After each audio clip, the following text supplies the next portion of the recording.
Değerli meslektaşlarımız, VetChange, hospitalize kedilerde bakım ve besleme konulu seminerimize hepiniz hoş geldiniz. Gerek pet gerekse çiftlik hayvanları hekimliği alanlarında devam edecek olan seminerlerimizde bugün Doktor Murat İlgün hocamızın sunumuyla birlikteyiz. Hocam hoş geldiniz.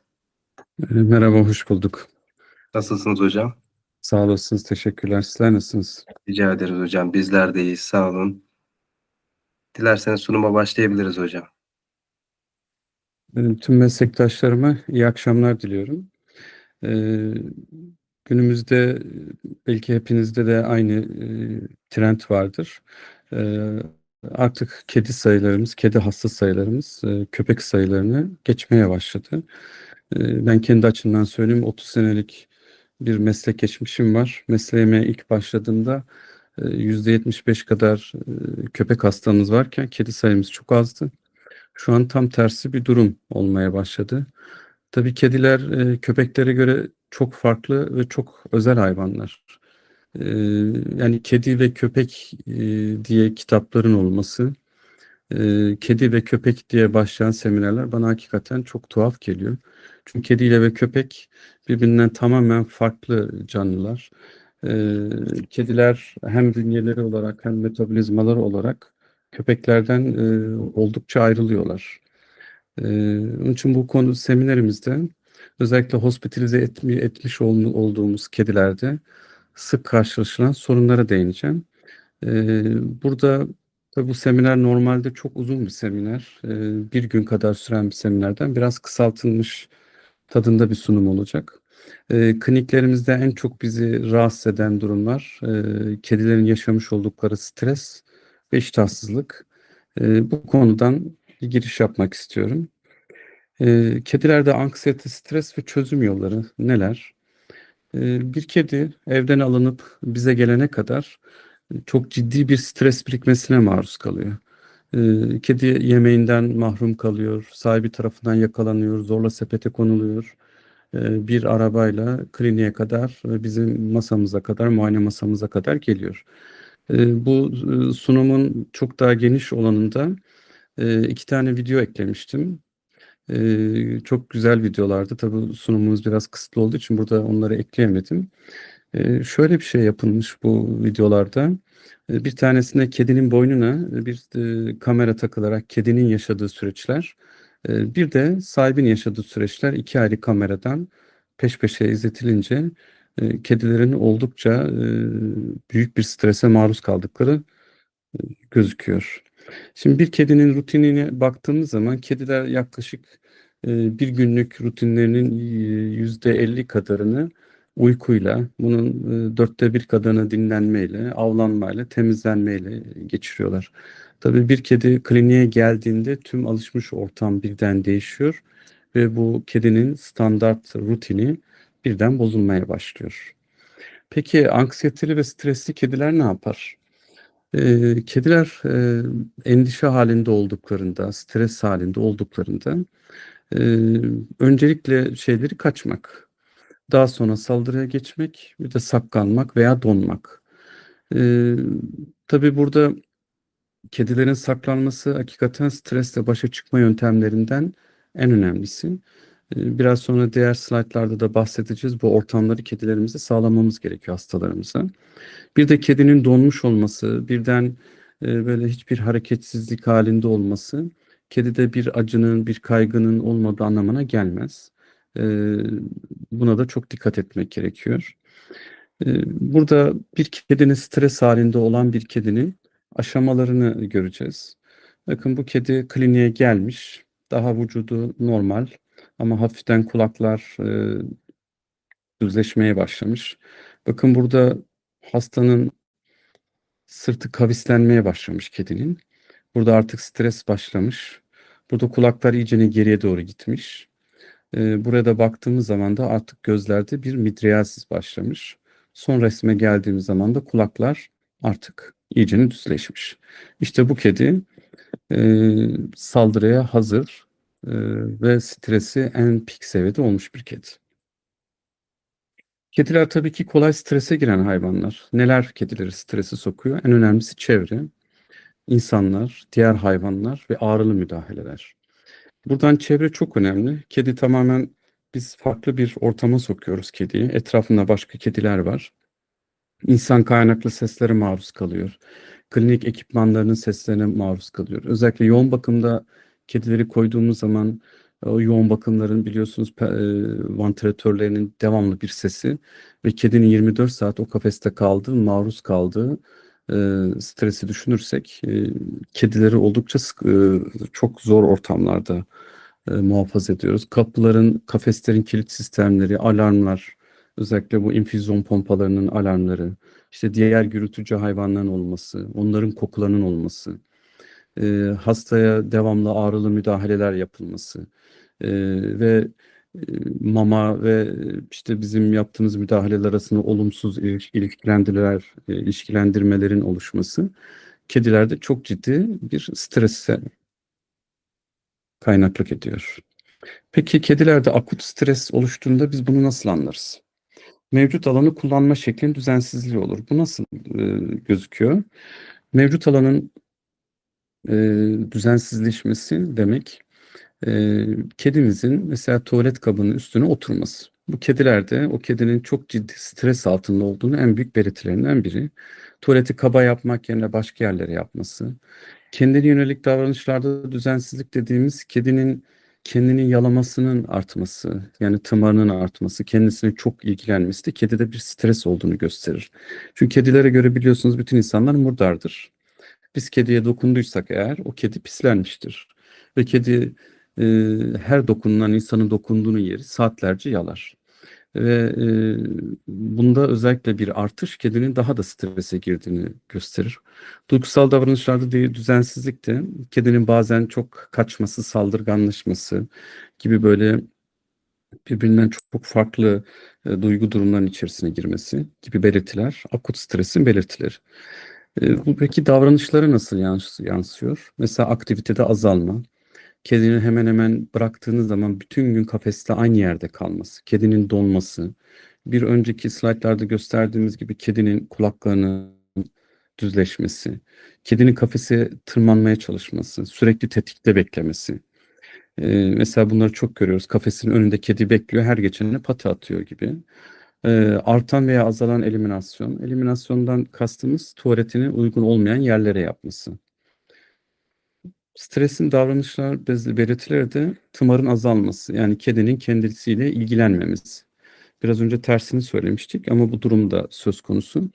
Bazı kedilerde tam tersi bir davranış olarak da kendini hiç temizlememede görülebiliyor.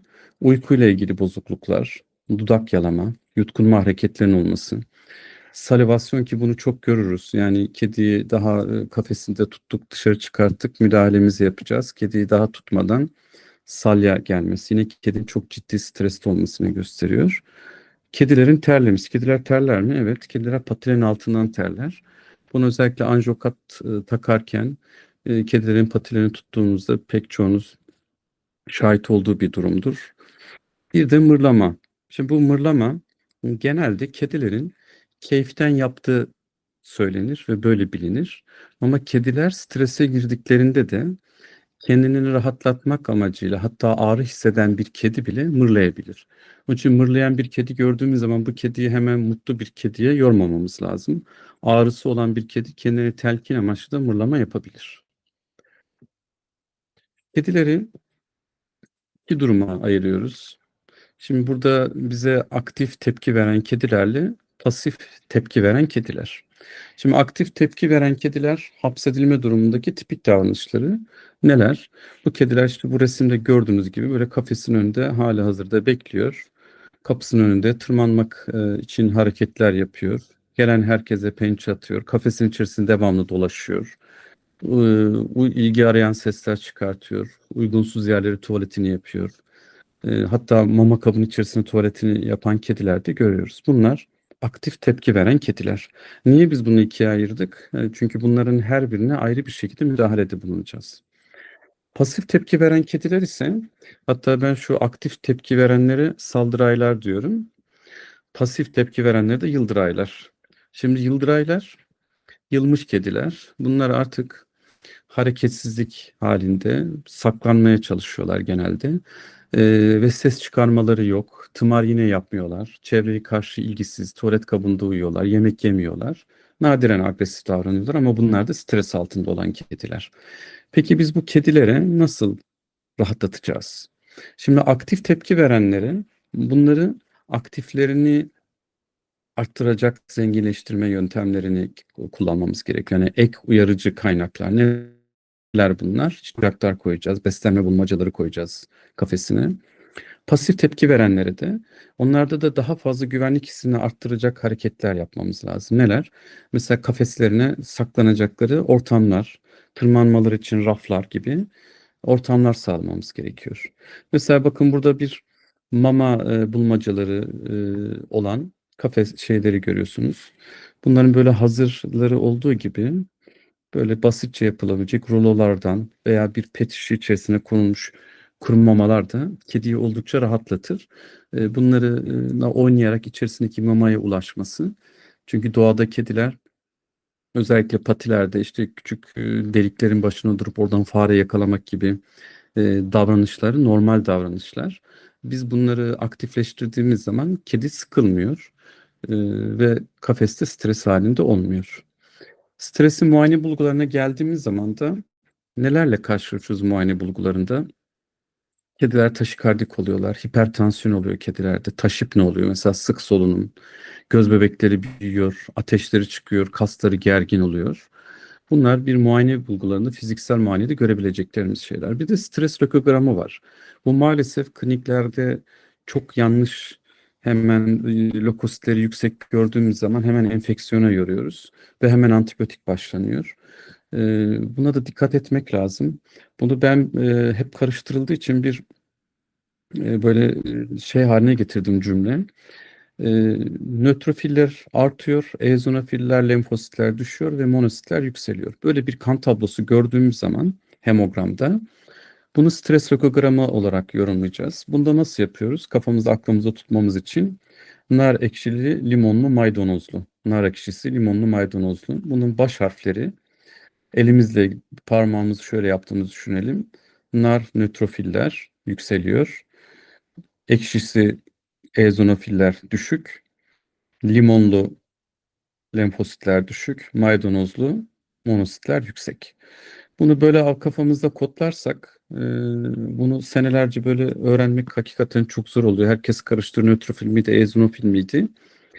Bu tabloyu gördüğümüz zaman nötrofillerle monositler yükselmiş, eozinofillerle lenfositler düşmüş ise kedide büyük ihtimal bir stres lökogramı vardır. Bize gelene kadar yaşamış oldukları, kafesteyken yaşamış oldukları, kan alırken işte direnç göstermesi bunların hepsi bize bir stres lökogramı olarak yansıyabilir.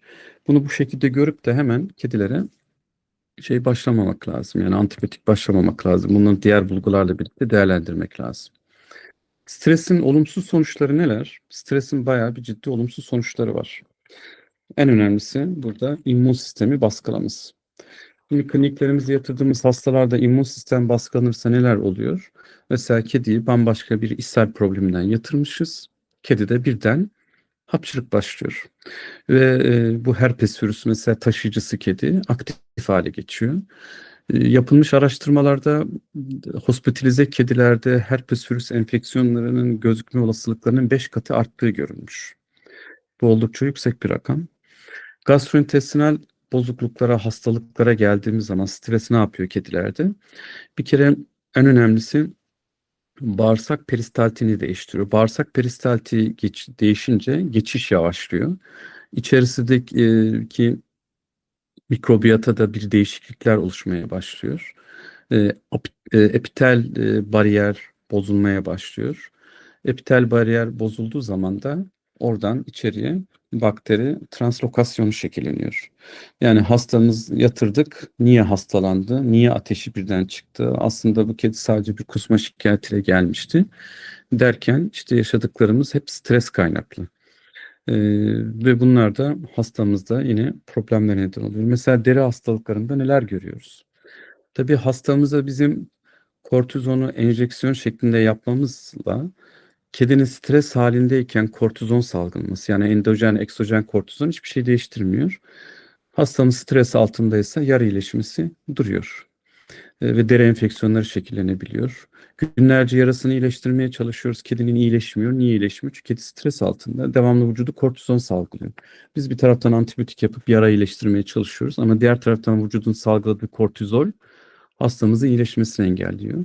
Biraz önce üst solunum yolu hastalığından bahsetmiştik. İmmün sistem baskılanınca çıkıyor. Gecikmiş yara yine.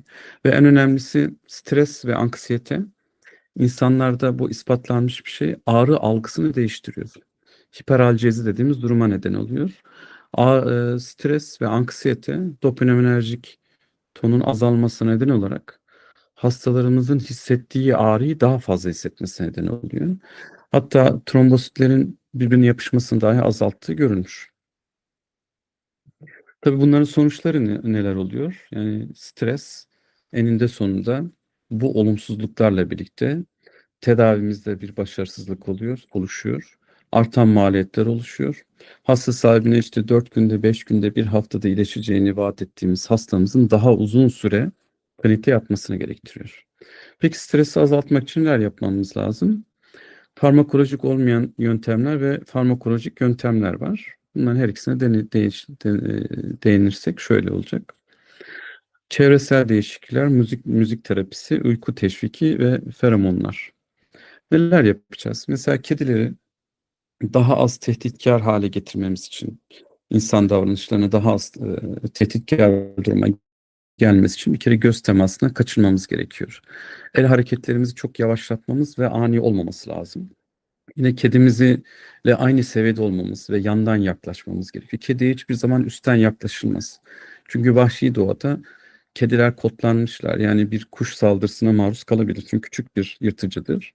Onun için yukarıdan gelen elinizin gölgesini önce gördüğünde elinize saldırabilir kedi. Sessiz sakin bir dil kullanmamız lazım.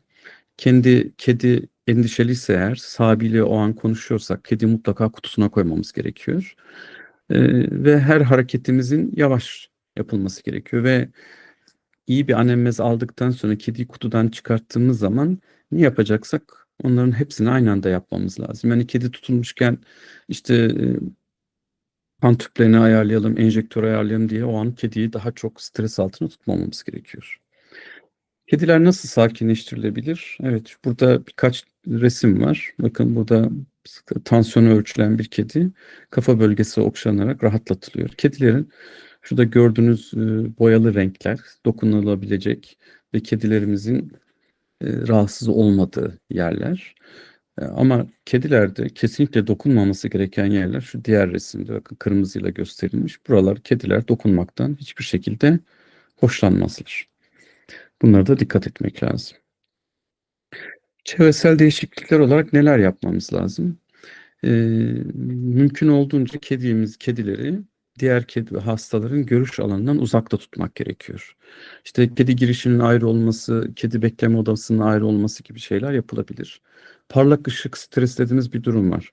İlk slaytlarda hatırlarsınız bir şey demişti. Kediler yaklaşık günlerinin %50 kadarını uykuyla geçiriyor. Ama 24 saat açık klinikleri düşünün. Kedinin yattığı hospitalize odalarında neredeyse 24 saat ışık yanıyor ve kediler uyuyamıyorlar. Sessiz bir ortam sağlanması lazım.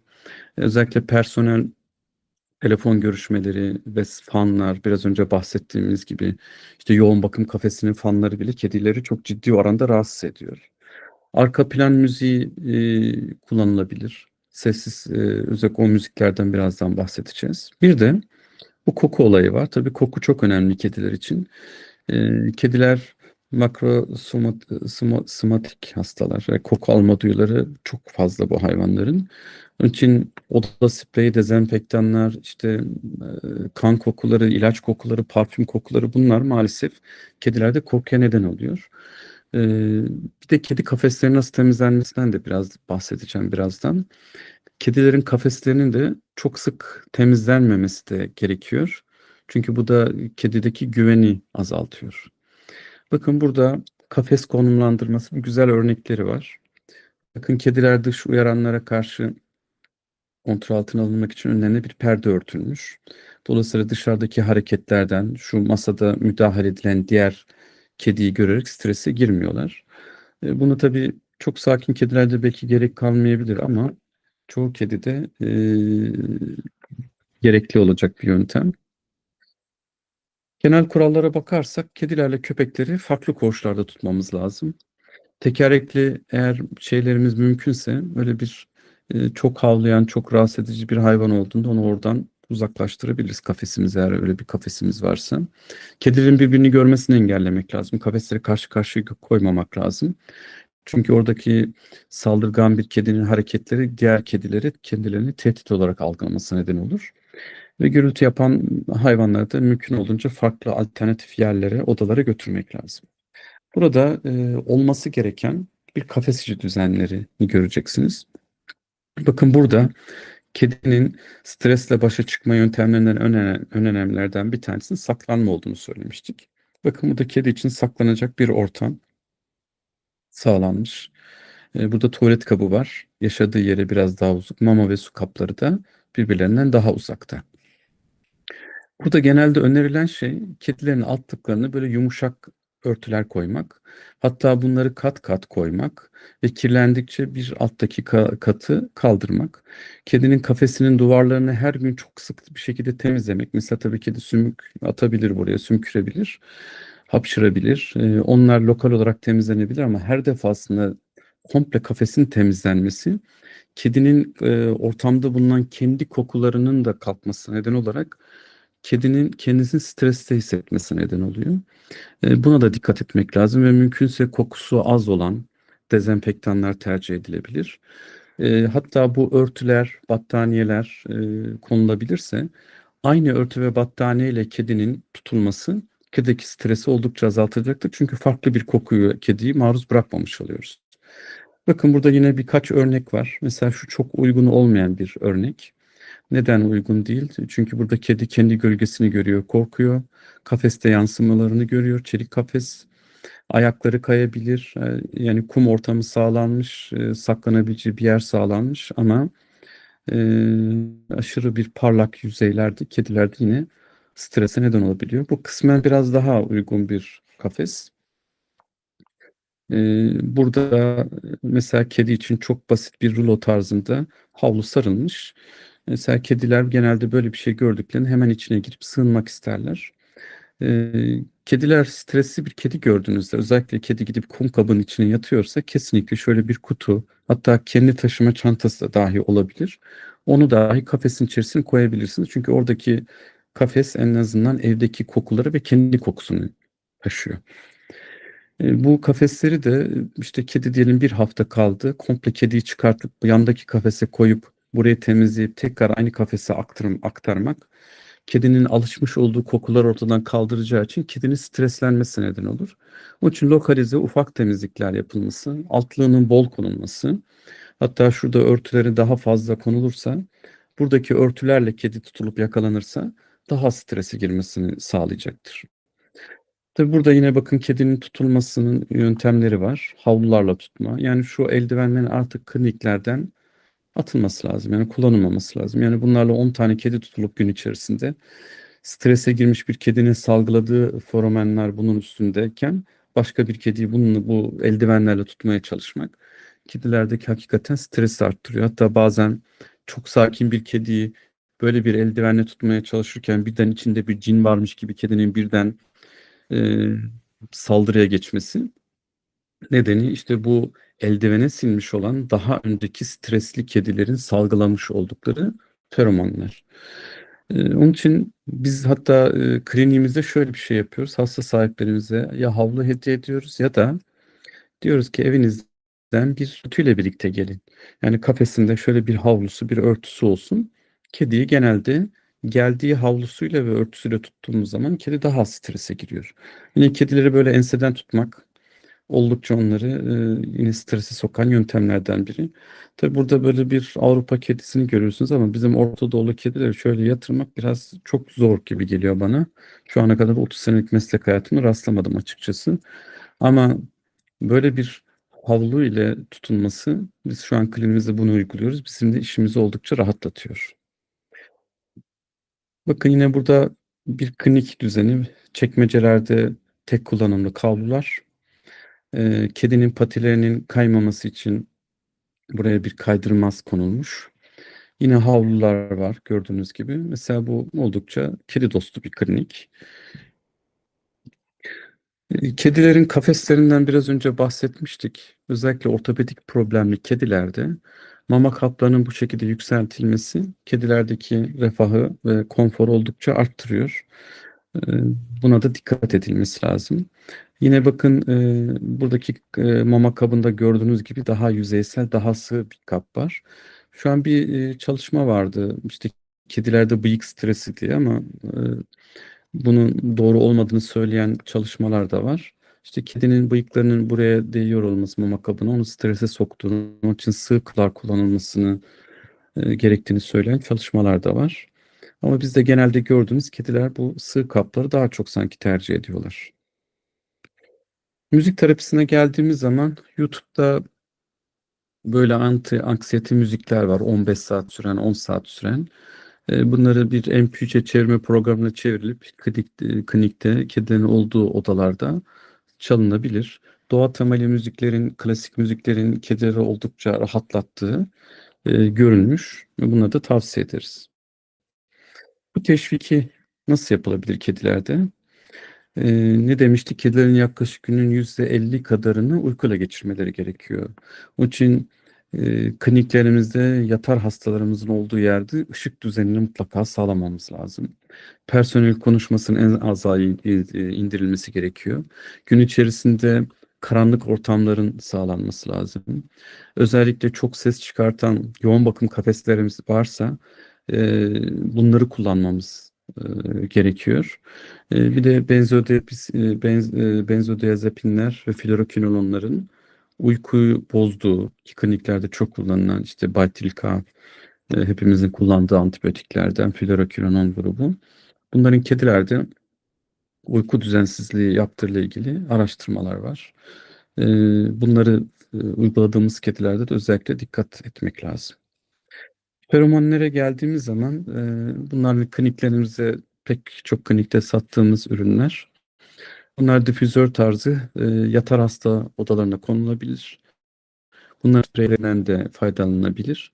Tabii çok stresli bir kedi varsa biraz sonra bahsedeceğimiz farmakolojik seçeneklerden hasta sahiplerine böyle bir hastayla karşılaştığımız zaman bu ilacı içirip getirmesini söylememiz kedideki stresi oldukça alıp rahatlatacaktır. Yine kedilerde bu difüzör tarzı şeylerin dışında sprey tarzı olan, kafese sıkılan, transport donları oldukça rahatlatan feromonlar da var. Bunlar da kullanılabilir. Asıl burada size tavsiye edeceğim şeyler stresi azaltmadaki farmakolojik seçenekler neler? Burada yeşil çizdiğimiz diazepamla midazolam bu ilaçlar yeşil çeteye tabi ilaçlar. Belki her hekimin kolay temin edemeyeceği ilaçlar. Fakat burada trazodonla melatonin, gabapentin de çok iyi bir ilaç. Bu ilaç kedilerde hem yatan çok stresli kedilerde kullanabileceğimiz hem de böyle bize stresli bir kedi geldiğinde bir sonraki ziyaretinde kullanmak üzere hasta sahibini kesip verebileceğimiz veya yazabileceğimiz ilaçlar trazodonla gabapentin. Maalesef şu an gabapentin Sağlık Bakanlığı tarafından hekimlerin kullanması yasaklandı. 2025 itibariyle ben bunu çok yazıyordum. Çok kullanıyorduk kliniğimizde.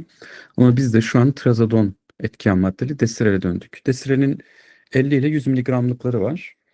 Oldukça etkili. Mesela biz polikliniğimize gelen stresli, muayene esnasında artık iyicene gerilmiş, mesela bir ultrason baktırmayan bir hastaya biz Desirel içiriyoruz. Bir tablet 50 miligramlık ve yaklaşık yarım saat 45 dakika sonra kedi oldukça sakinlemiş bir hale geliyor. Tabi burada bir ksilazin gibi tamamen bir gevşeme beklemeyin. Ama o kedinin bağırmaları, size olan tepkileri oldukça rahatlatıyor kediyi. Burada tabii 50 ve 100 tabii iki katı kadar dozlar ama şu 50 miligram genelde 3-5 kilo kadar kedileri daha büyük kedilerde de 100 miligramlık daha tabii çok sert kedilerde 100 miligramlık dozlarda uygulanabilir. Melatonin özellikle kliniklerde yatan kedilerde uykuyu başlatmak amacıyla etkili ilaçlardan bir tanesi ama uykunun devam etmesinde çok bir faydası olmaz. Bu biraz daha böyle orta saldırgan kedilerde kullanılabilecek bir ilaç. Ama Desirel'i yani şiddetle tavsiye ederim. Şu anda veteriner hekimler olarak kolay da ulaşabiliyoruz. Ucuz da bir ilaç. Bunu dediğim gibi ultrason için gelen bir kedide, muayene esnasında sorun çıkartan kedide, diğer muayeneler yöntemlerini uygulamakta zorlanıyorsak, hasta sahibinde vakti varsa ilacı içirip kedinin kafesini örtüp sakin bir ortama koyduğumuzda müdahale edilebilecek hale gelebiliyorlar.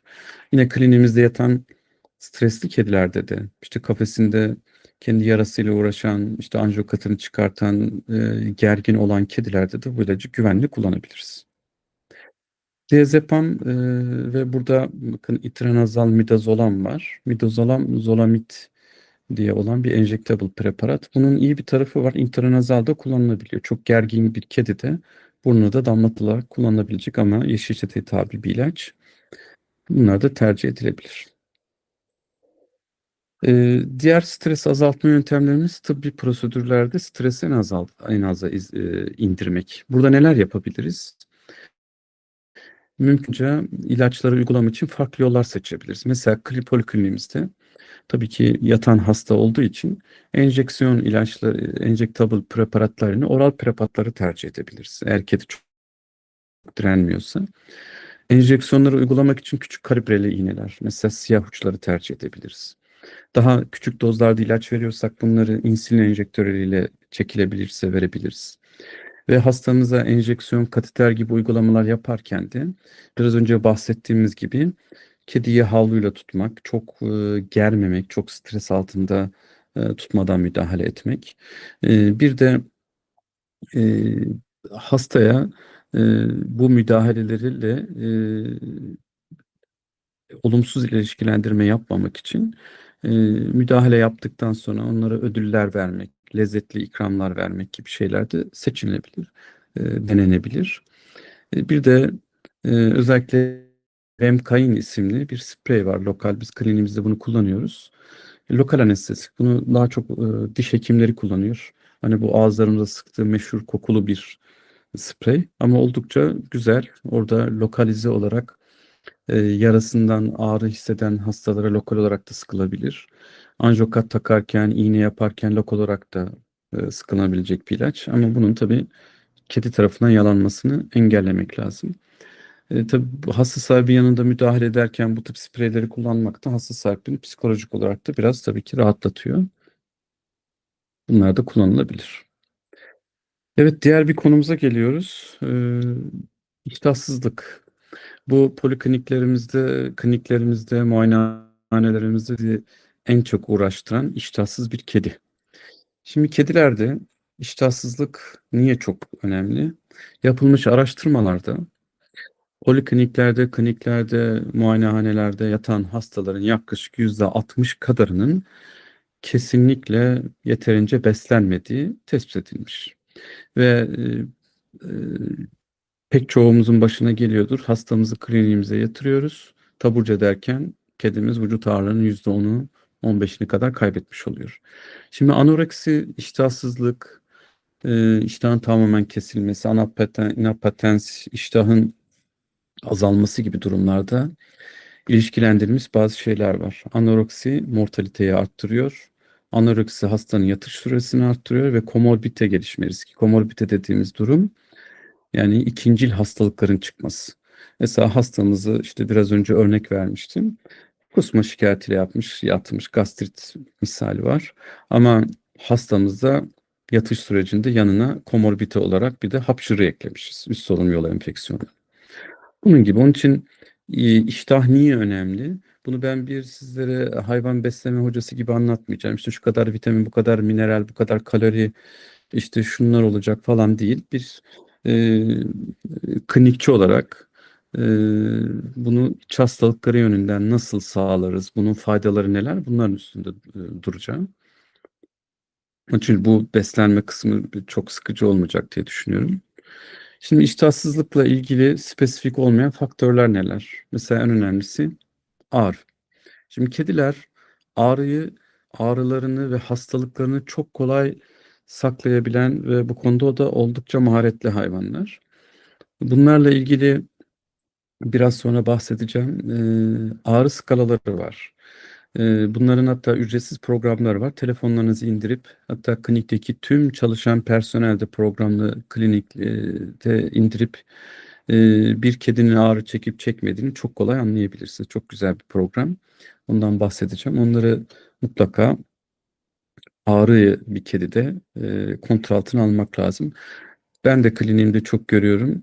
İşte ağrı şikayeti var ama bunu tespit edemedik. Kedi yemiyor. Bir ağrı kesici yapıyoruz. Bir saat sonra yemek yemeye başlıyor. Bu ağrı onun için en başta mutlaka dikkat etmemiz gereken bir konu. Diğer bir konu tabii altta yatan hastalık, iştahsızlık yapar. Bir de mide bulantısı. Şimdi biz mide bulantısını her zaman yani bir kedi kusuyorsa kusma ilaçları, anti emetik ilaçlar kullanıyoruz. Ama bir kedinin kusmuyor, onun midesinin bulanmadığı anlamına gelmiyor. Yani bir kedinin midesi bulanabilir. Mide bulantısı yapan hastalıkları bilip bunlara da müdahale etmemiz lazım. Yani illa kedinin kusmasını beklememiz gerekiyor. Mesela bir böbrek yetmezliği olan kedi üre yüksek, üremik toksinler kesinlikle kusmayı uyaracak. Böyle bir hastamızı biliyorsak kedi kusmasa bile ona antiemetik ilaç vermemiz lazım bulantısına karşı. İlaçların yan etkileri, mesela bazı ilaçlar var çok acı. İşte hepimizin bildiği işte metronidazol, oldukça acı bir tadı var. Konstipasyon da iştahsızlık yapabilir. Dehidrasyon, elektrolit bozukluklar, anormallikler, tabii ki stres, bağırsak hareketlerinin durması. Biraz önce bahsetmiştik. Stres kedilerde ne yapıyordu?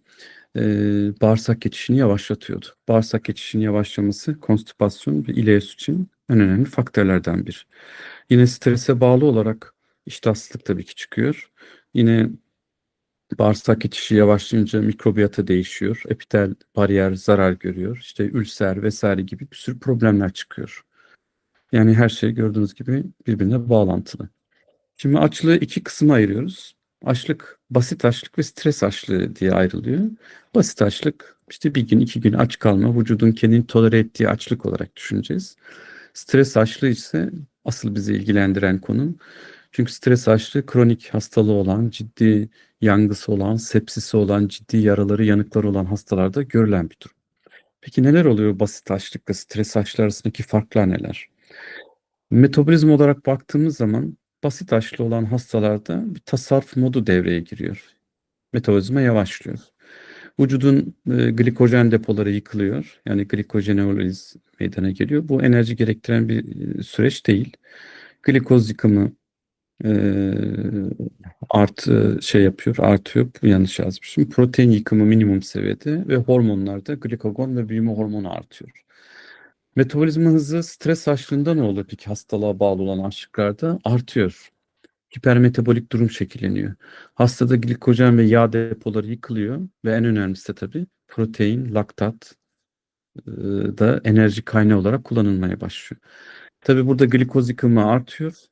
Yüksek seviyede bir kas kaybı meydana geliyor ve en önemlisi de tabii kortizon, adrenalin ve stokinler artıyor. Tabii stokinlerin artması hastalığa bağlı olan açlıkta başka şeyleri tetikliyor. Onlardan da bahsedeceğiz. Şimdi hem glikoneogenez hem de doku onarımı taleplerini karşılamak için bahsettiğimiz gibi karaciğer glikojeni ve yağ dokuları kullanılıyor. Fakat enerji kaynağı olarak kas albümin kullanıldıktan sonra sıra işte buna geliyor. Bağışıklık hücrelerine. İşte bizi en önemli konulardan bir tanesi bu.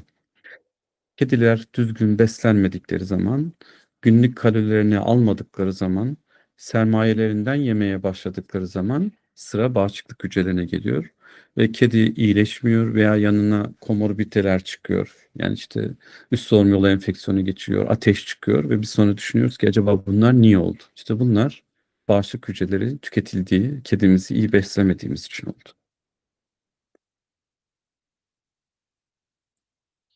Risk altında olan kediler neler? Ee, tabii açlıkla karşılaşılan ve ölme riski taşıyan kediler.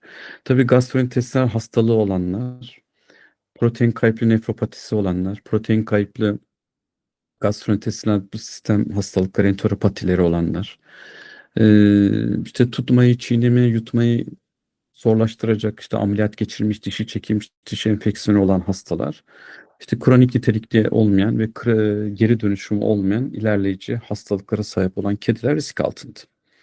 Peki kimler açlıktan ölme riskiyle karşı karşıya ve hangi kedileri çok iyi beslememiz lazım? Tabii ki tüm kedileri iyi beslememiz lazım ama zayıf olanlar, çünkü bu kedilerin tolere edecek kendilerini bir güçleri kalmıyor. Vücut kondisyon skoru 5'e 9 olan, bundan bahsedeceğiz. Vücut kondisyon skoru nedir? Düşük kas kondisyon skorlu kediler, anormal laboratuvar testleri olan, yani kanda albümin seviyesi düşmüş ve hipokalemisi olan kediler, bu kediler açlıktan ölme riskiyle karşı karşıya olan kediler. Şimdi malnutrisyon dediğimiz iyi beslenmeme neler yol açıyor? Yine biraz önce tabii stresle de çok bağlantılı iştahsızlık. Onun için bu iki konuyu birleştirerek anlattım. Bağışıklık fonksiyonu düşüyor. Enfeksiyonlar ve sepsis ihtimallerimiz artıyor. Yara iyileşmesimiz bozuluyor. Çünkü yara iyileşmesi için kedinin ekstra bir proteine ihtiyacı varken iyi beslenemeyen bir kedi günlük ihtiyaçlarını karşılayamadığı için zaten yarısını da iyileştirmeye bir enerjisi, gücü ve proteini olmuyor maalesef. Kas kütlesi ve yağ kaybı şekillenmeye başlıyor ve bizim için en önemli tehlikelerden ve kliniklerde çok yanlış teşhis konulan ve yanlış sonuçları neden olan hepatik lipidozis şekillenebiliyor.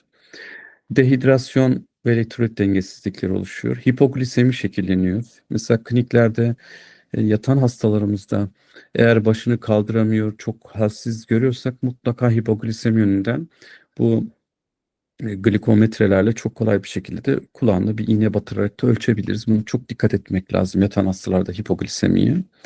Azalmış gastrointestinal işlev ve yaşam kalitesinin azalması gibi sonuçlar oluşuyor. Burada hepatik lipidoz üzerinde birazcık durmak istiyorum. Özellikle son zamanlarda kliniklerimizde çok görüyoruz. Obez kediler sayıları oldukça artmaya başladı. Obez kediler bir gün, iki gün, üç gün dahi açlık içerisinde kaldıklarında günlük, yani bu enerji metabolizma negatif enerji dengesine girdiğinde kedilerde periferdeki yağlar yakılmak için karaciğere geliyor. Fakat kediler bu karaciğere gelen yağı çok kolay bir şekilde yakamıyorlar. Yakamadıkları için de karaciğer hücrelerini çekiyor ve karaciğer lipidozi, hepatik lipidozis dediğimiz problem şekillenmeye başlıyor ve kediler için oldukça da ölümcül. Ve bu problemin tek çaresi de kediyi beslemek. Yani serum bir besleme yöntemi değil ve hepatik lipidozli kedilerin tedavisinde de hipoglisemi olmadıkça da glikozlu serumlar vermemek lazım. Peki bu malnutrisyon sonuçları neler? Neler oluyor? Birincisi kronik hastalık anemisi. Bu kliniklerde çok başımıza gelmiştir. Hastamızı yatırmışızdır ve tedavi sürecinde kedide anemi şekillenmiştir. Niye anemi şekillenmiştir? Çünkü kronik hastalık anemisi var. Ee, Eritrositlerin ömrü kısalmış. Eritropoietin hormonuna kemik ilinin cevabı azalmaya başlamış. Ee, iyi beslenemediği için hastamızda lenfomani şekilleniyor. CPK artışı oluyor, kreatin azalıyor. Özellikle bu maalesef kliniklerde yine yanlış yorumlanan şeylerden bir tanesi. Kreatinin azalması kedilerde böbrek yetmezliği olduğunu değil, kas kaybının olduğunu bir işaret. Ne kadar sıska zayıf kedi varsa dikkat edin, hep kreatin seviyeleri düşük çıkar. Artan bilirubin ve ALT, ALP, bu özellikle hepatik lipidozide görebileceğimiz bir durum. Hipokalemi kedilerin en hassas olduğu şeylerden bir tanesi. Hipokalemide kedilerde neler oluyor? Kedi boynunu öne doğru eğiyor eee, ve boynu tutulmuş gibi boynunu kaldıramıyor. Bu da potasyum seviyesinin düştüğünün en önemli belirtisi. İyi beslenemeyen kedilerde yine yatan klinik hastalarımızda bunları görebiliriz. Özellikle de hipoglisemi bu yavru kediler açısından, tabii tüm kediler için çok önemli ama yavru kediler açısından da en önemli şeylerden birisi de hipoglisemi. Yavru bir kedi geldiğinde veya yattığında mutlaka hipoglisemi yönünden kontrol edilmesi lazım. Yavru kediler iyi beslenemediklerinde, özellikle gece kliniğini kapatıp giden, 7/24 açık olmayan kliniklerde en azından klinikten çıkmadan önce böyle bir risk altında olan kedi varsa ona mutlaka subkutan Dextroz verilmesini tavsiye ederim. Bunlara da dikkat etmek lazım. Kedilerde vücut kondisyon skoru, bunlar daha çok böyle akademik düzeyde ama hani görüp bilmeniz gereken, e, meraklı arkadaşların işte hasta formlarında yazabileceği skorlar. Burada bizim için en tehlikeli gruplar tabii şu birinci grup. Kondisyon skoru bir olan kediler oldukça hayati riski olan kediler. Ve kliniklerimizde çoğunlukla bu grup kedileri ve 9-8-9 olan kediler, bu kedilerde hepatik hipitoz yönünden çok risk altındalar. Fakat bu kediler hem enfeksiyona açıklar, hem de e, klinikte beslenmesine en çok dikkat edilmesi gereken grup. Yine kedilerde vücut kondisyon skorlarını tespit edecek yine başka bir yöntem. Bunlar da yine akademik düzeyde bilinmesi gerekenler. Daha ileri rakamsal olarak kedi vücut kitle indeksini ölçülmesini burada görüntülerde görebilirsiniz. Ama bunlar pratikte çok yapılacak şeyler değil. Bizim pratikte yapmamız gereken neler? Mesela bir kedi zayıf mı, ideal kilolu mu, fazla kilolu mu? Nasıl anlayacağız bunu? Elimizi yumruk haline getirdik. Diğer elimizin avucu içiyle dokunduğumuzda şöyle bir şey hissediyorsak, yani tamamen şöyle yaptığımızda elimize gelen o kemik, böyle bir kedi varsa işte bu kedi çok risk altında olan bir kedi. Bu kedi zayıf kedidir. Ama elimiz şöyle düzken, şöyle düz yaptığımızda şuradaki hissettiğimiz kemikleri hissettiğimiz olan bir kedi, bu da ideal kiloda. Ama avucumuzun iki avuç içimizi birbirine sürttüğünde hissettiğimizde fazla kilolu bir kedinin belirteci. Kliniklerde yine çok karıştırılan şeylerden bir tanesi, ilkel kese denen, her kedide olması gereken ki bu kedilerin bir yedek deposu. Şu genelde görüldüğünde kedi hemen kilolu olarak e, düşünülüyor. Aslında bu kilo değil, bu normal, ilkel kese, bunun olması lazım. Kilolu diyeceğimiz kedi bu. Bu da bir normal bir kedi. Bakın burada beli gözüküyor. Burada bu kedinin hiç beli gözükemiyor. E, Bunlara da dikkat edelim. Yani böyle göbeği sarkan kedilere ben çok obezite mama verildiğini gördüm. Bu yanlışa düşmememiz lazım. Gelelim beslenme yöntemlerimize. Kediler nasıl beslenirler? Kedileri gönüllü besleyebiliriz, zorla besleyebiliriz, enteral yolla besleyebiliriz ve parenteral, damar içi yolla besleyebiliriz. Ama beslenmenin temel prensibi şu: bağırsaklar çalışıyorsa onu kullan. Peki ne zaman besleyeceğiz kediyi? Hemen beslemeye başlayacağız. Çünkü hemen beslemezsek neler olacak? Bunlar olacak. Erken beslemenin faydaları neler? Kedimizi aç bırakmazsak hastamızı, virüslerin kullanmama atrofisini önleriz. Bağırsaklar çalışacağı için bir bakteri translokasyonu oluşmaz. Periferde toplanan lenfositleri desteklemiş oluruz. Çünkü bağırsaklarda sindirim organı olması yanında bağışıklık hücrelerinin de toplandığı bir merkez. Yani kısacası hastamızı bizim düzgün beslemeye başlamamız hastamızın hem bağışıklık fonksiyonunu destekliyor hem de ikincil enfeksiyon dediğimiz işte komorbiditelerin gözükme riskini azaltıyor ve sınırlıyor. Beslenme yöntemlerine gelmeden önce en başta tabii ki gönüllü beslenmeyi teşvik etmemiz lazım. Birincisi nedir? Fiziksel engelleri kaldırmamız gerekiyor. İşte yakalık çıkartmamız lazım. E, Yatar pozisyonda olmasını değil de dik pozisyona getirmemiz lazım. Ateşi, ağrıyı, bulantılarını, diş problemlerini gibi engelleri ortadan kaldırmamız lazım. Yine kedimizi zihinsel olarak da çevredeki rahatsızlık veren, kedi stresi sokan ortamlardan da uzaklaştırmamız lazım. Gönüllü beslemede neler yapacağız? Biraz önce kafes düzeninden bahsetmiştik. Tuvalet kabındaki kokuların mama kaplarına ulaşmaması için bunları mümkün olduğunca daha uzak yerlere koymak. Mama kabını böyle daha yüzeysel yapmak, kedinin ulaşabileceği şekilde sağlamak. Biraz önce anlattığımız gibi ortopedik problemi olabilecek yaşlı kedilerde yükseltilmiş mama kapları kullanmak. Kedilerde yine e, rahatlatıcı yöntemler.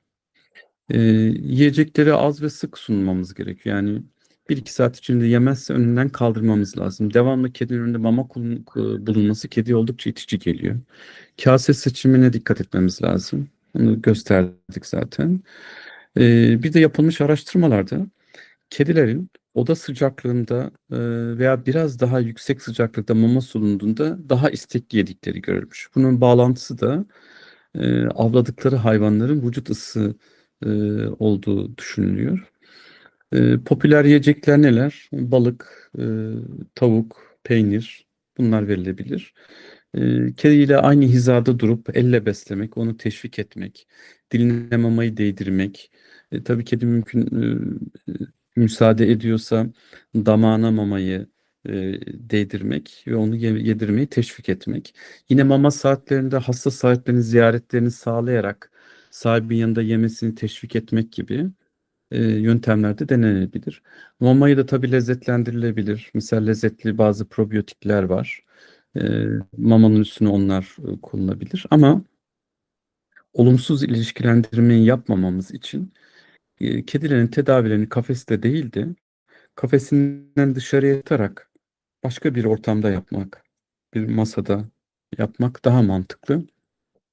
Acı verici işlemlerin kafeste yapılması, kedinin sizin mama teşviki yapacağınız zaman kedinin yine yakalanacak, iğne yapılacağını düşünmesine sebebiyet verebiliyor.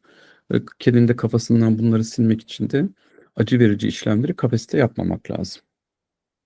Bir de yine stresli olaylarla mama zamanlarını da yine birleştirmemek gerekiyor. Yani kediye e, hemen bir mama verip mamanın peşi sıra siz yine yaparsanız kedi mamadan sonra iğne yiyeceğini ilişkilendirerek bir olumsuz ilişkilendirme yapar. Sonuçta da yemek yemeyebilir. Onun için bunların sıralarını acı verici işlem sonra mama şeklinde yapmak olumsuz bir ilişkilendirmeyi önüne geçmek için yeterli olacaktır. Lezzet artırıcı teknikler her şeyin dahasını yaparak oluyor. Yani daha yüksek protein, daha yüksek yağ, daha yüksek nem. Mesela yine kedilerde kuru mama yerine yaş mamaları tercih etmeleri bilinen bir gerçek. Daha yüksek sıcaklık, lezzet arttırıcılar bunlar verilebilir. Ama kedilerde, köpeklerde olduğu gibi işte tuz oranını arttırmak veya tatlı mamalar bunlar kedileri dikkatini çekmiyor. Buna da dikkat etmek lazım. Gelelim zorla beslemeye. Zorla besleme şırıngayla besleme, dil bastırıcıyla besleme gibi yöntemler. Şırıngayla besleme oldukça zor. Düşünün beşlik bir enjektörle kediye 250 milim bir şey yedirmeye çalışacaksınız.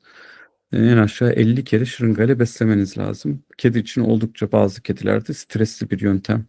Bunu ancak biz yemeği teşvik amacıyla yapılmasını tavsiye ediyoruz. Yemeği başlatmak amacıyla ama bir kedi işte pek çok kliniğimizde kullanılan işte recovery, AD konserveler gibi enjektörü çekilen besleme e, mamalarıyla beslemek hem personelin çok zamanını alıyor hem de kedi için stresli olabiliyor. Onun için diğer yöntemlere geçeceğiz.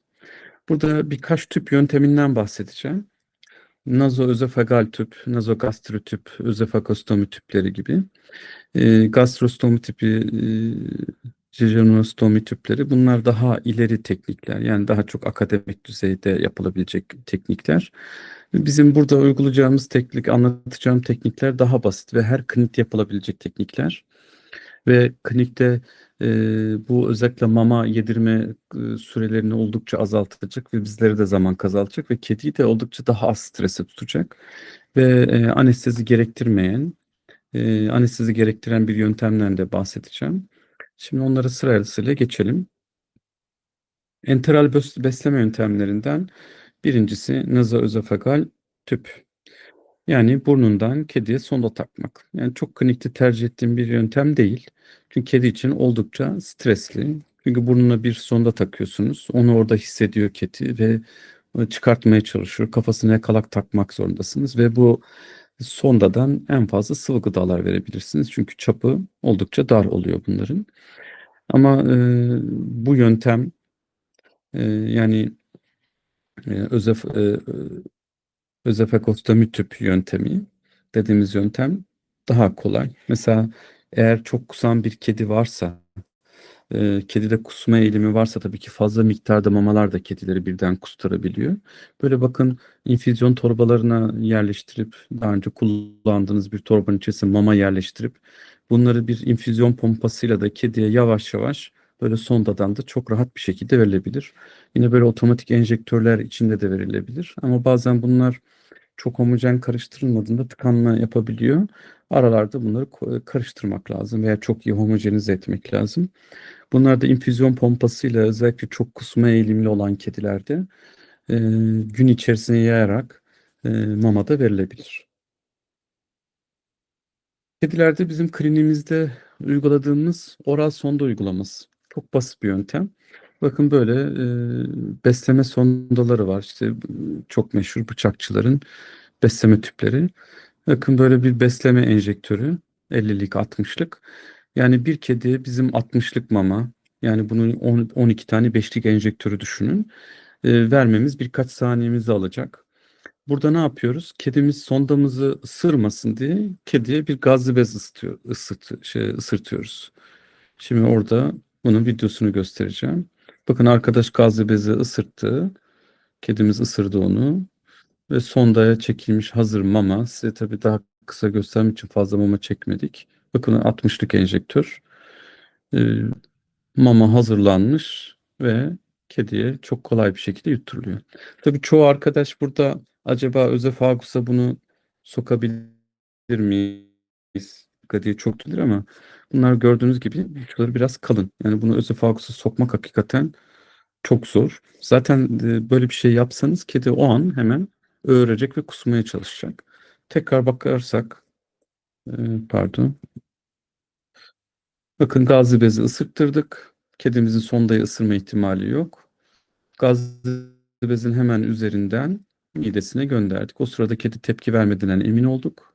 Ve hazırlamış olduğumuz mamayı hastamızın direkt midesine gönderdik. Ve bunu günde 2 kere, 3 kere de yapılabilir. Kusma eğilimli olan kedilerde bir önceki slaytta gösterdiğimiz gibi infüzyon pompalarıyla da verebiliriz. Bunlar da kedileri beslemek için oldukça kolay bir yöntem. Ee, Bir diğer yöntem, ki bu da kliniklerde çok rahat yapılabilecek bir yöntem bence. Bakın burada bir videoda e, gösterilecek. Burada hastalarımıza çok kısa süreli anestezi. Mesela biz kliniğimizde propofolü tercih ediyoruz bu işlem için. Bakın kediye propofol verilmiş. Ucu eğik bir hemostatik pens ağzın içerisine sokuldu. Özefagustan ilerletildi. Bakın burada bir çıktığı yeri gördük. Tabii orada e, vena jugularis'e dikkat etmemiz lazım. Onun ucunu değdirdiğimiz yerden kestik ve sondayı ucundan tuttuk. Ağzın içerisinden komple dışarı çıkarttık. Sonra bu dışarı çektiğimiz sondayı hastanın ağzının içerisine tekrar midesine doğru gönderiyoruz. Burada tabii sondanın içeride kıvrılmamasına dikkat etmemiz lazım. Ee, Bu anestezi olarak işte gördüğünüz gibi toplamda 1-1,5 dakikalık belki sürecek bir işlem. Bunu özellikle çok ağız bölgesinde bu vakada gördüğünüz gibi bu hasta ağzından ameliyat olmuş. Yani ağzından sondayla beslenmesi çok zor. Bu videoyu tekrar bir daha alalım başa. Ee, Kedide bu yöntem de çok yapılabilir. Onu özellikle hepatik lipidozlu kedilerde, çok kusan kedilerde yapabiliriz. Bu şekilde sondayla beslediğimiz zaman infüzyon pompasına hazırladığımız olan mamayı damla damla hastamızın midesine gönderebiliriz. Bakın ucunu belli ediyoruz. Oraya bistürüyle kesiyoruz. Sonra bu sondaları çıkarttığımız zaman o yara dikiş koymaya bile gerek yok. Çok süratli bir şekilde kapanıyor. Fakat enfeksiyon şekillenmemesi için bu bölgeyi çok temiz tutmamız lazım. Her gün dezenfektanlarla temizlememiz lazım. Etrafına gazlı bezle sarabiliriz. Bakın bu kedi ağzından ameliyat olmuş. Bir çene operasyonu geçirmiş. Tabii böyle bir kediye her gün ağzını açmak, ona bir şeyler yedirmeye çalışmak kediye de oldukça eziyet veriyor. Ama bu yöntem gördüğünüz gibi oldukça kolay. Bakın enfeksiyona karşı da güzelce bantlarla etrafı sarılmış.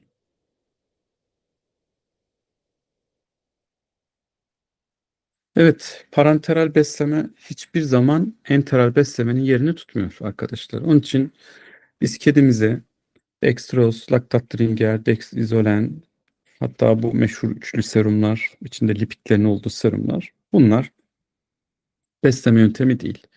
Kristalloidler hiçbir zaman besleme sıvısı değildir. Bunlarla biz ancak elektrolit düzeyi, hastamızın şekerini belli bir oranda tutabiliriz.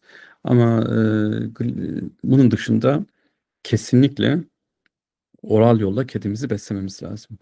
Bunu başardığımız zaman bu bahsettiğimiz riskleri oldukça polikliniklerimizde, kliniklerimizde, muayenehanelerimizde azaltmış olacağız. Ve kedimize, hastamıza daha konforlu bir ortam sağlamış, onun refah düzeyini arttırmış olacağız. Gelelim iştahsız kedilerde. Tabii bu bahsettiğimiz elle beslemeler yöntemlerin dışında bunları yaparken de yanında kedilere mutlaka iştahı kendisinden uyaracak, iştahı stimüle edebilecek ilaçları da vermemiz lazım.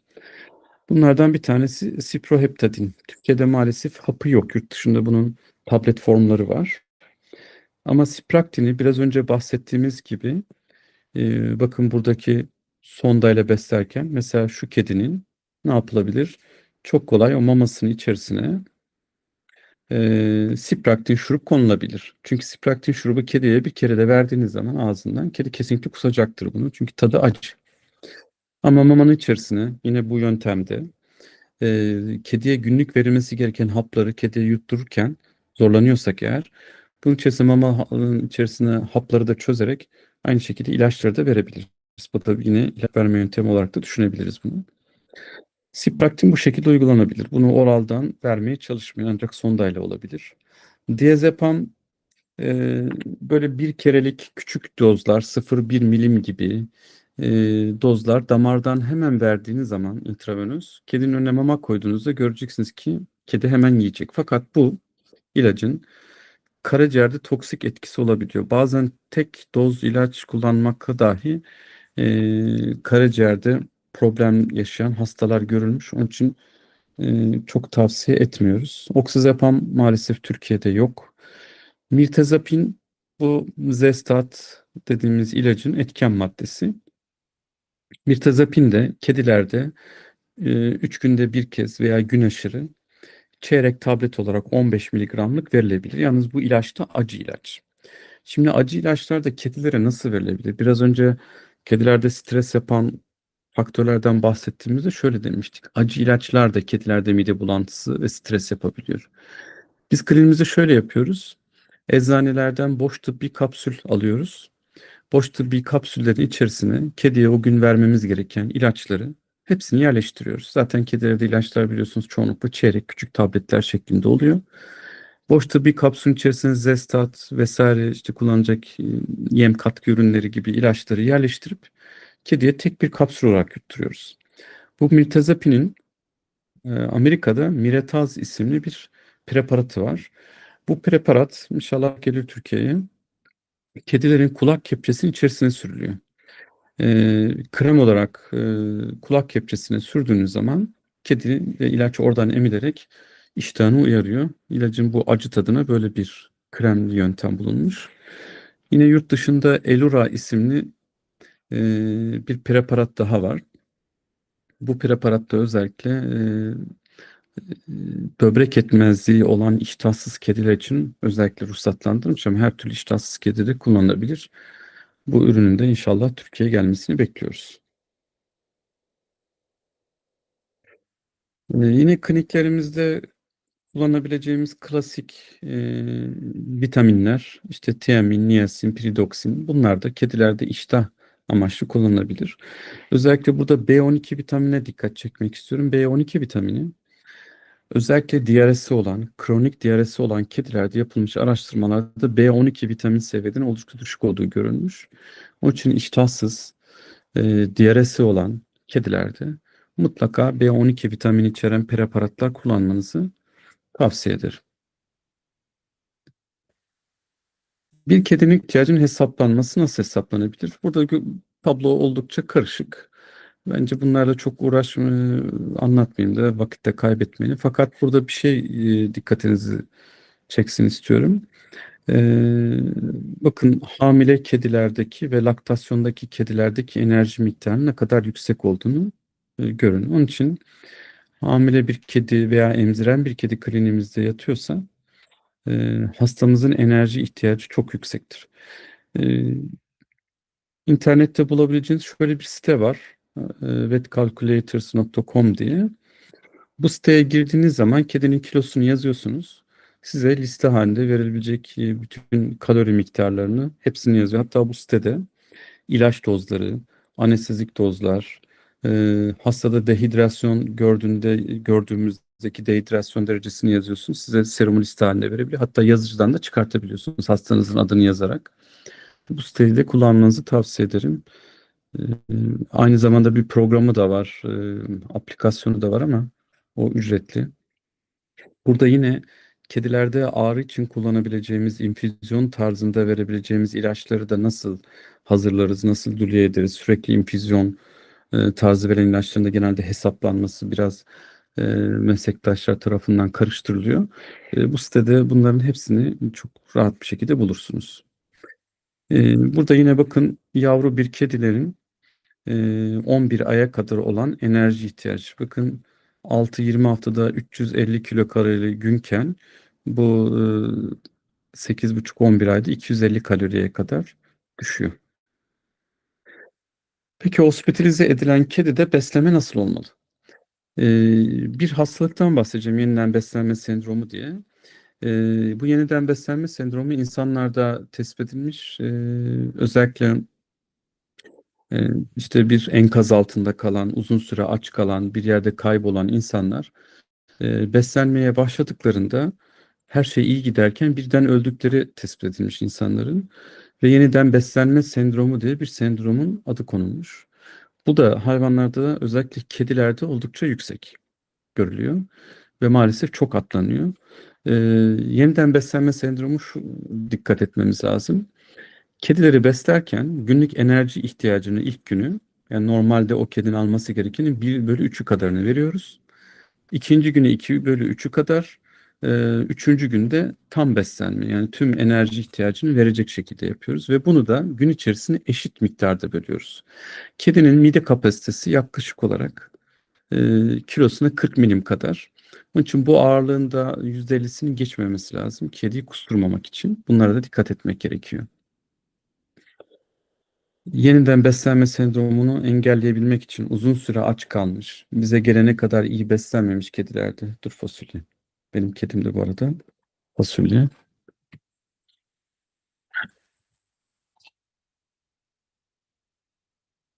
Beşeri beslenme sıvıları diyetleri kedilere verilebilir mi? Bunların biz kedilerde kullanılmasını pek tavsiye etmiyoruz.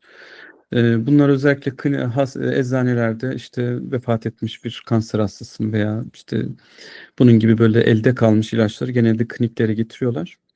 Bunların içerisinde metil ksantinler var. Metil ksantinler işte çikolatalı oluyor bunlar. Ee, Kafein, teofilin maddeleri metil ksantinler oluyor. Bunları içerdikleri için kedilerde beslenmesi hiç uygun değil.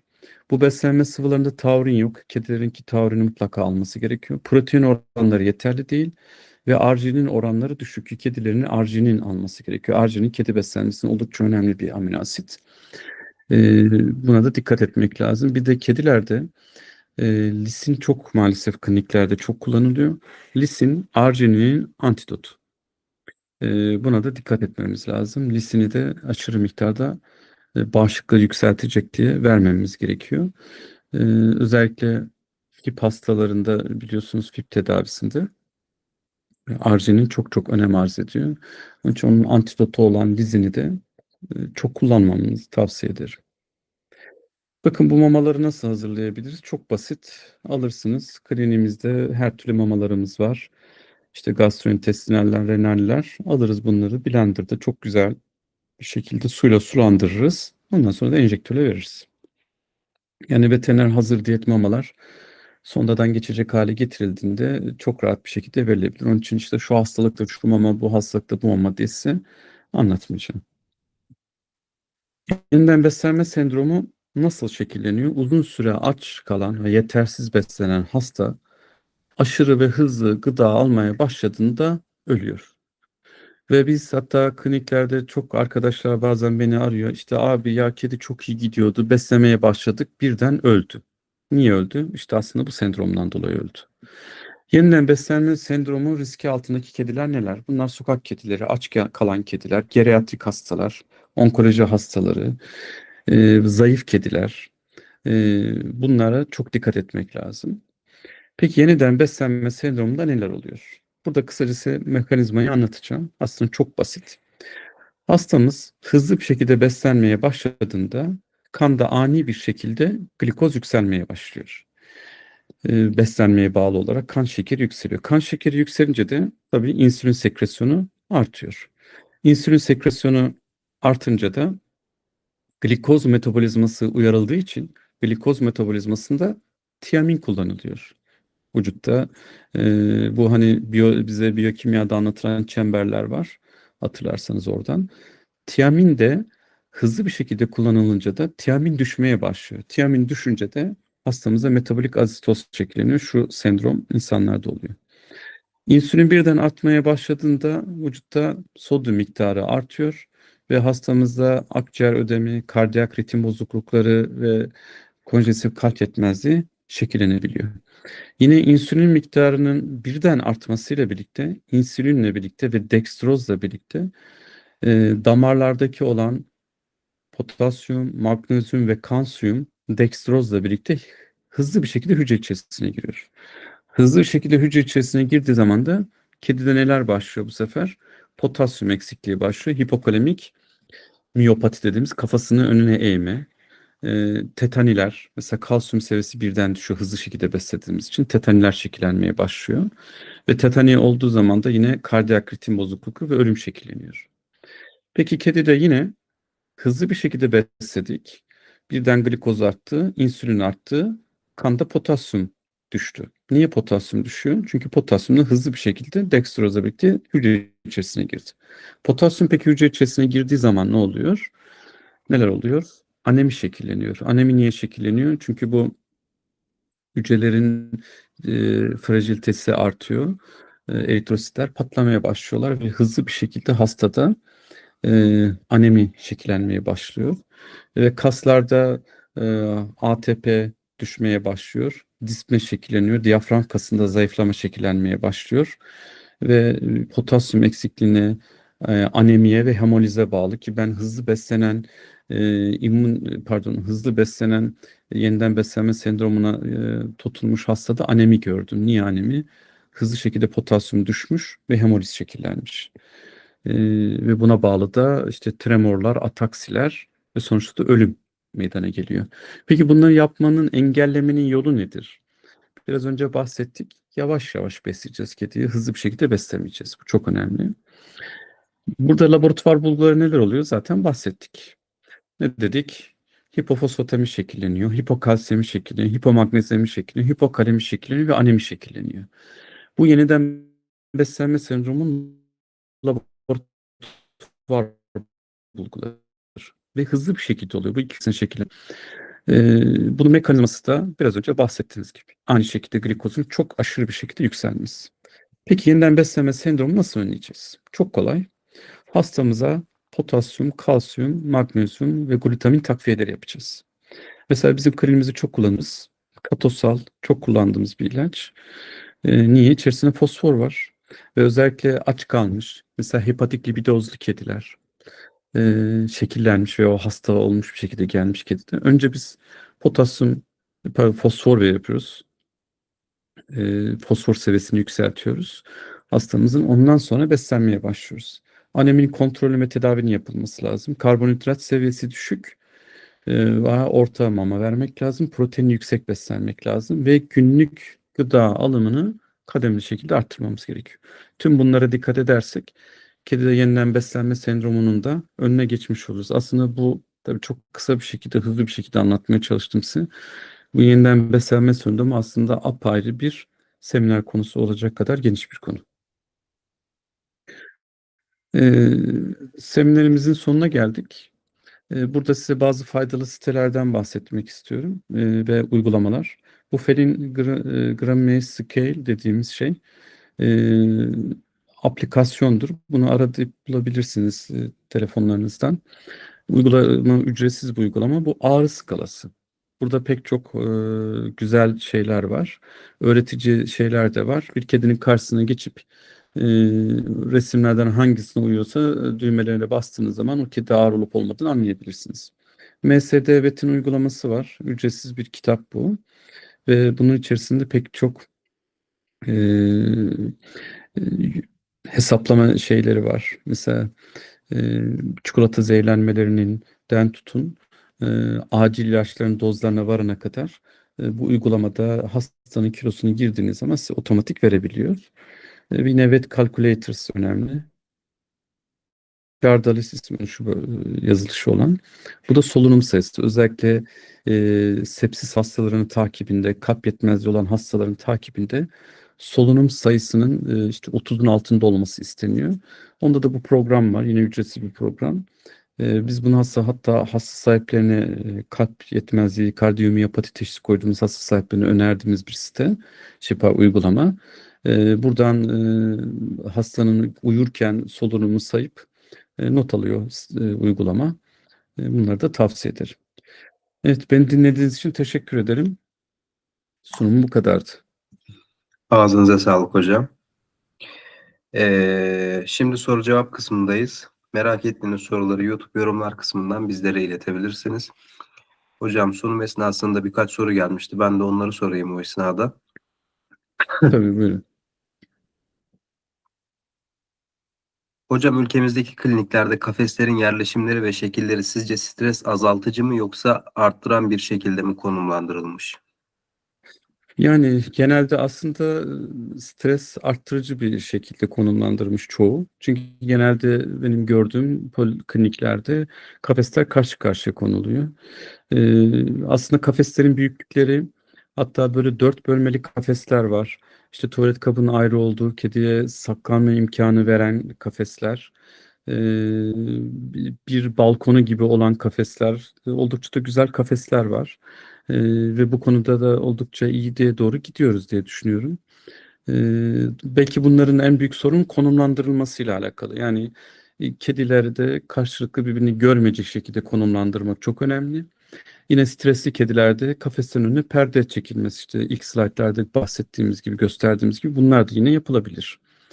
Ee, Genel olarak söyleyeceklerim bunlar, ama çok iyi firmalar var. Çok güzel kafesler üretiliyor.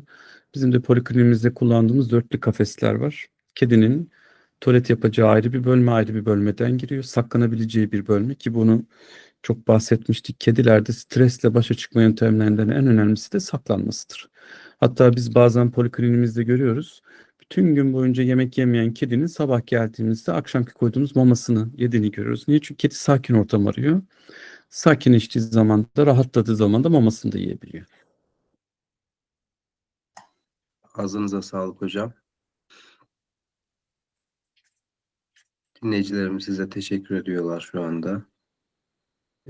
Başka sorusu olan varsa YouTube yorumlar kısmından bize iletsin. Yoksa semineri bitirebiliriz hocam. Dilerseniz biraz bekleyelim, daha sonra bitirelim. Lipid içeren üçlü beslenme serumları hakkında ne düşünüyorsunuz? Kullanıyorsanız doz olarak ne önerirsiniz? Teşekkürler demiş bir dinleyicimiz hocam. Bunların kullanılmasını çok tavsiye etmiyorum ve önermiyorum. Yapılmış bazı araştırmalarda bunların kullanımında, hatta makaleler vardı, onları bu slayta ekleyemedim. Hastanın bağışıklık sistemlerini düşürdüğü ve disemine intravasküler koagülasyona neden oldu. Çünkü protein çapları biraz şeyleri büyük. Çok uygun olmadığını söyleyeyim. Zaten her zaman söylediğimiz bir şey var. Parenteral besleme hiçbir zaman oral beslemenin yerini tutmaz. Çünkü kullanılmayan organ atrofi olur. Eğer biz hastamızın çalışan bağırsak sistemini kullanmazsak, oradan bakteri translokasyonu olacaktır, geçiş yavaşlayacaktır, içerideki mikrobiyota bozulacaktır, epitel bariyerler bozulacaktır. Onun için çalışan organı kullanmak lazım. Yani bu tip besleme sıvıları insanlar için, özellikle yoğun bakımlarda olan, ki insanlarda da şu an yoğun bakımda olan insanlarda çoğunlukla oral besleme de yapılıyor. Kullanılan şeyler hayvanlar için çok uygun değil ve bununla ilgili araştırmalar da var, uygun olmadığına dair. Ağzınıza sağlık hocam. Beslenmede spiruluna'yı önerir misiniz? Ya bu tip yem katkı maddeleri kullanılabilir mi? Yani kullanılabilir. Ama bunlarla ilgili kontrollü çalışmalar önemli. Yani elimizde bizim kontrollü çalışmalar olması lazım. Yani siperlerine kullanılmış hastalarla kullanılmamışlar arasında ne gibi farklar var? Yani yem katkı ürünleri ne karşı bazı meslektaşlarımızın çok antipatisi var. Benim böyle bir düşüncem yok. Bunları biz farmakolojik ilaçlar gibi düşünmememiz lazım. Yani hemen bir işte hastamıza ağrı kesici yaptık, hemen ağrısının rahatlaması gibi bir katkı maddesi kullandığımızda da bunun 2 gün içerisinde etki göstermesini beklememiz gerekiyor. Tabii ki doğal ürünlerin pek çok faydası var. İşte bağırsak düzenini sağlayan, işte dışkı kalitesini düzenleyen, bağırsak motilitesini uyaran, çünkü bağırsak geçişleri de yavaşladığı zaman başka problemler çıkıyor. Atoniler mesela, bu insanlarda ileus dediğimiz durum çok dikkat edilen, sepsis hastalarında takip edilen bir konu. Bu bizim mesleğimizde daha çok yeni yeni araştırılan konular. Ee, Kullanılabilir. Yani kullanılmasında bir sakınca yok diye düşünüyorum. Bir sorumuz daha var hocam. Dilerseniz onu da sorayım. İnsanlarda postoperatif dönemde 3 boyutlu gözlüklerle ilgili kullanımlar deneniyor. Sizce hayvanlarda benzer bir teknik uygulanma ihtimali nedir? Kullanılabilir mi veyahut da?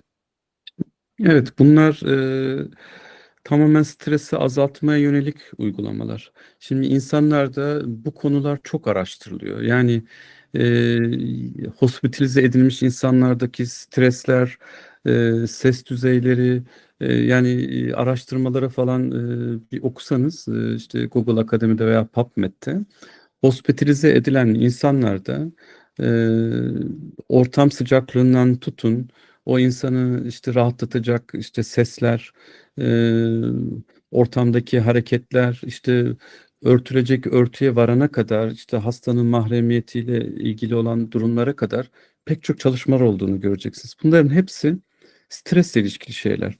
Ama tabii bir 3D gözlüğü bir kediye takmak çok zor bir ihtimal. Ve onu da korkabilir. Yani görmediği, alışmadığı bir şeyi denemek çok zor. Ama bahsettiğimiz gibi işte en azından bizim mesleğimizle alakalı kedilerde müzik terapisinin çok etkili olduğu görülmüş. Hatta bunu denemişler. Rap müzikler denenmiş, klasik müzik denilmiş, doğa müzikleri, kuş sesleri, su sesleri, bunlar denenmiş ve bunların faydalı olduğu görülmüş. Yani bu 3D gözlük meselesi de tamam, işte bizim bahsettiğimiz gibi stresi azaltma yöntemleri. Ama tabii bu konu mesleğimizde daha çok araştırılması lazım.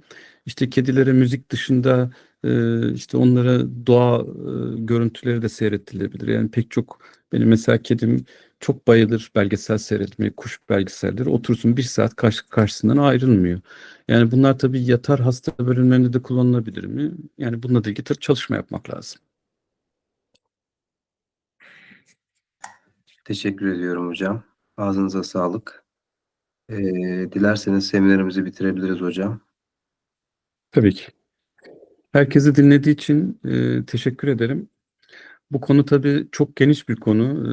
Yani yaklaşık belki 2-2,5 saat sürebilecek bir semineri kısaltıp vermeye çalıştım. Ee, Sormak isteyen, sorusu olmak isteyen arkadaşlar bana ulaşıp daha sonra da sorabilirler. Yardımcı olmaya çalışırım. Herkese Teşekkür iyi ediyorum. akşamlar diliyorum. Aktardığınız bilgi ve tecrübelerden dolayı size teşekkür ediyoruz hocam. Siz değerli meslektaşlarımıza da katılımlarınızdan dolayı teşekkür ediyoruz. Etkinliklerimizden haberdar olmak için Instagram ve YouTube sayfamızı takip edebilirsiniz. Herkese iyi akşamlar. İyi akşamlar.